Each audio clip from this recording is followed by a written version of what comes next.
Hey everyone, in this video I'm going to talk about the spring lab, which is what we're going to do next class. We're going to use conservation of energy to try to find the spring constant K of this system.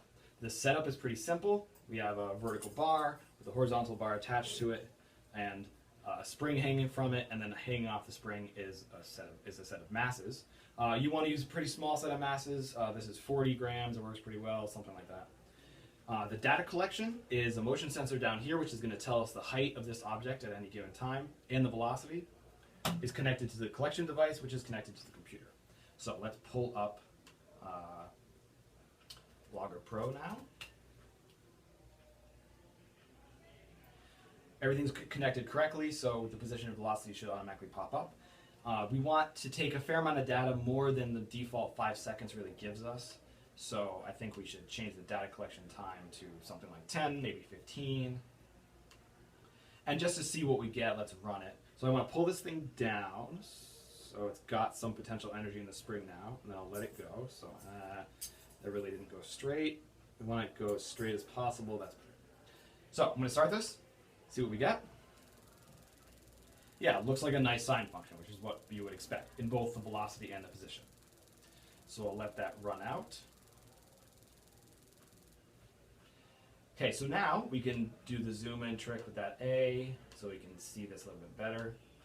So now what we want to do is we want to measure the amount of energy at a final state and an initial state, and there's going to be an unknown K in each one of those equations. So it's one equation, one unknown, so we can solve that. But we're going to need to get the energy that's in this system. There's 3 sources of energy here. One is from the spring, which is bouncing up and down. The mass has a mass, so it's moving in a gravitational field. It has gravitational potential. And of course it's moving, so it also has kinetic energy.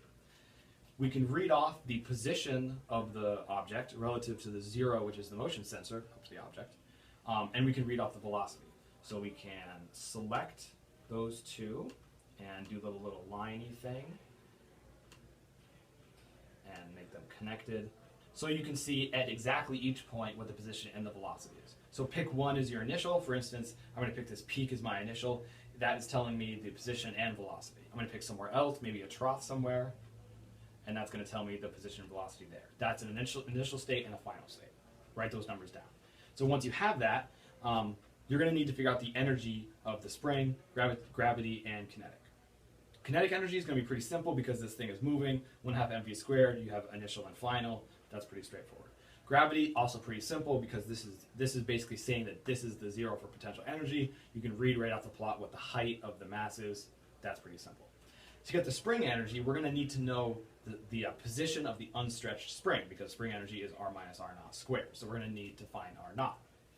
But we have a system completely set up here designed to measure position. So what we're going to do is we're going to make sure that the spring is not acting on the mass, so that it's unstretched, and then we're just going to measure that position. So I'm going to start the thing again. After I write down my data, I'm going to start this thing again. And then I'm going to lift this up until the spring is no longer acting on the mass. So right now, only gravity is acting on it, and the spring is totally unstretched. The position here is going to be exactly the position of the unstretched spring, which you can see, you can read it off. In my case, for the height that I picked, it's something like 0.417 meters. So that tells you the distance of the unstretched spring, so then you can use the position in the previous plot, subtract that from this one, and that will tell you how much this spring has stretched. So you can use that to solve for the spring constant K, which I will talk a little bit more about how you do that in class. That's finding K. I hope that we're also going to have time to learn something about energy dissipation in the system. You can see that as this video has been going, the spring has started out with some amplitude, but this amplitude gets smaller and smaller as time goes on. That's because energy is being lost. So I hope we have time to also study that a little bit, but at least we'll get to the spring constant. Okay, great. So I'll see you guys in class. Thanks for watching.